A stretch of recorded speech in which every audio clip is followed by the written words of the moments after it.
शायद इसलिए कि धानी का सच किसी को ना पता चले। आई थिंक मैं इस सच को अद्विजय के अगेंस्ट यूज कर सकता हूँ। ये कहकर वो मुस्कुराने लगा।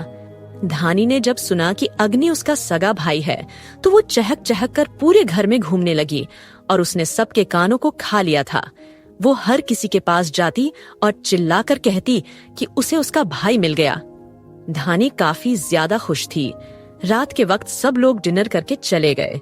बच्चे आरोही के बेडरूम में गए। अग्नि आरोही के साथ था। आरोही ने धानी और अग्नि को बिस्तर के बीच में लेट आया। अद्विजय जब बिस्तर पर आया तो बोला, आरोही, क्या इतने बच्चों को एक ही बेड पर सुलाना जरूरी है? क्या तुम उन्हें उनके कमरों में नहीं भेज सकती? ये सुनकर आरोही बोली, ये कमरा भी इन्हीं का है और क्या मैं अपने बेटे से प्यार भी नहीं कर सकती? मैंने देखा कि आप किस तरह से मेरे बेटे को गुस्से से घूर रहे थे कि आपको मेरा बेटा पसंद नहीं है। अद्विजय बताइए। ये कहकर उसकी आंखों में डिसअपॉइंटमेंट के भाव थे। क्या अद्विजय आरोही खुश करने के लिए करेगा? अग्नि से प्यार का नाटक क्यों? वो एक बाप होकर अग्नि को इस तरह अवॉइड कर रहा है। जब आरोही ने अद्विजय से पूछा कि वो अग्नि को पसंद नहीं करता है तो अद्विजय ने सीधे सीधे कहा, बिल्कुल नहीं। ये कहकर अद्विजय बेडरूम से बाहर चला गया। आरोही को लगा कि अद्विजय किसी बात से परेशान है, मगर उसने इस पर ज्यादा ध्यान नहीं दिया और वो अग्नि के छोटे छोटे बालों में हाथ फेरकर सर सहलाने लगी। धानी ने उठकर कहा, मम्मा, आपको मुझे भी ऐसे भी प्यार से सुलाना चाहिए ना। ये सुनकर अग्नि बोला, धानी, तुम बीच में आ जाओ। ये कहकर अग्नि उठने लगा, मगर आरोही ने उसकी पतली सी कलाई पकड़कर कहा, अग्नि, आप कहीं नहीं जाओगे। मम्मा ने आपको प्यार नहीं किया है ना, तो आज मम्मा आपको प्यार देना चाहती है। ये कहकर आरोही ने अग्नि के गाल को चूम लिया। धानी ने कहा, मम्मा। उसे थोड़ी जलन हो रही थी। आरोही बोली, जाओ अपने डैडी को परेशान करो।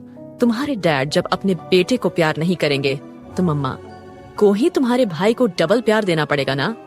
धानी बोली, मम्मा, मैं जा रही हूँ। मैं डैडी से आपकी शिकायत करूंगी।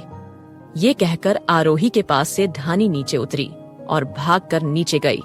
उसने एक सॉफ्ट टॉय अपने हाथ में लिया हुआ था। आरोही चिल्लाई, लिफ्ट से जाना, कहीं सीढ़ियों से फिसल ना जाओ। ये सुनकर धानी अपनी आंखें मसलते हुए लिफ्ट के पास गई। लिफ्ट लेकर वो नीचे हॉल में पहुंच गई। हॉल में अभी कोई नहीं था। रात के बज चुके थे।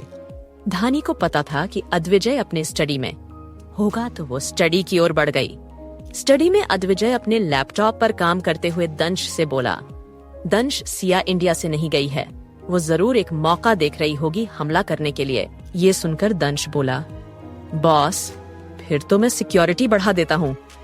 अद्विजय बोला, नहीं, कोई जरूरत नहीं है। तुम अब ऐसा कुछ भी नहीं करोगे, बल्कि अब हम सभी एक ट्रिप पर जा रहे हैं, वो भी जंगलों में। मैं चाहता हूँ कि सिया को इस बारे में पता चले और वो खुद हम पर हमला करने आए। दंश, तुम हमारे आदमियों को तैयार रखो। सिया और उसके लोगों को अब हमें खत्म करना है। ये सुनकर दंश बोला, ठीक है बॉस, मैं समझ गया। अद्विजय बोला, दंश, सिया के अलावा हमारा कोई दुश्मन अब नहीं बचा है, तो इसलिए अब तुम अपने घर लौट जाओ। तुम अब 25 साल के हो चुके हो। तुम्हारे परिवार को तुम्हारी जरूरत है। ये सुनकर दंश बोला, नहीं बॉस, उन्हें मेरी कोई जरूरत नहीं है। उन्होंने मुझे अपना बेटा कभी समझा नहीं। वो तो बस मुझे अपने परिवार का वारिस समझते आए हैं। इस पर अद्विजय बोला, दंश, तुम्हें अपने घर वापस जाना ही होगा। ये हमारे प्लान का एक हिस्सा है। आखिर सिया को भी तो पता चलना चाहिए कि मैं क्या करने वाला हूँ। ये सुनकर दंश कंफ्यूज हो गया और बोला, मेरे घर जिघर जाने से सिया का क्या लेना देना है। इस पर अद्विजय मुस्कुराया और बोला, तुम्हारे डैड ने तुमसे बिना पूछे तुम्हारी शादी सिया सहगल से तय की है और अभी सिया सहगल परिवार में है।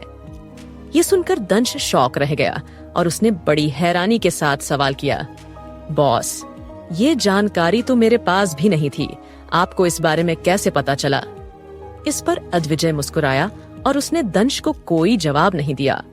उसने कॉल डिस्कनेक्ट करने से पहले कहा, तुम्हें कल ही राजस्थान जाना होगा।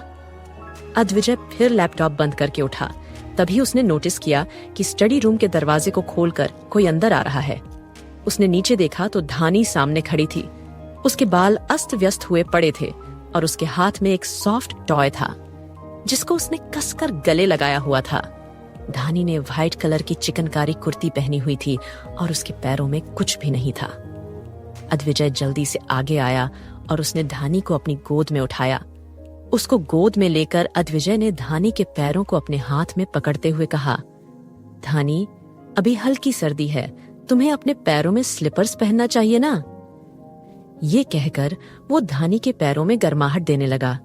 धानी हंसते हुए बोली, डैडी, अपने हाथ हटाइए, मुझे गुदगुदी हो रही है। इस पर अद्विजय ने अपने हाथ हटाए और धानी को लेकर बेडरूम की ओर बढ़ गया। आजकल हेल्थी एनवायरनमेंट और मिल रहे लाड प्यार की वजह से धानी का वेट बढ़ गया था और इसीलिए उसका टमी भी बाहर निकला हुआ रहता था और वो और भी ज्यादा क्यूट हो गई थी। पहले वो ल्यूकेमिया की वजह से काफी कमजोर रहती थी, मगर फिर भी वो क्यूट ही लगती थी। मगर अब वो और भी ज्यादा क्यूट हो गई थी। उसने अद्विजय के कंधे पर अपना सिर रख दिया। अद्विजय ने उससे सवाल किया, इतनी रात गई, तुम यहाँ क्यों आई हो? धानी ने शिकायत की, मुझे मम्मा ने भगा दिया है। उन्होंने कहा कि वो भैया को ज्यादा प्यार देंगे।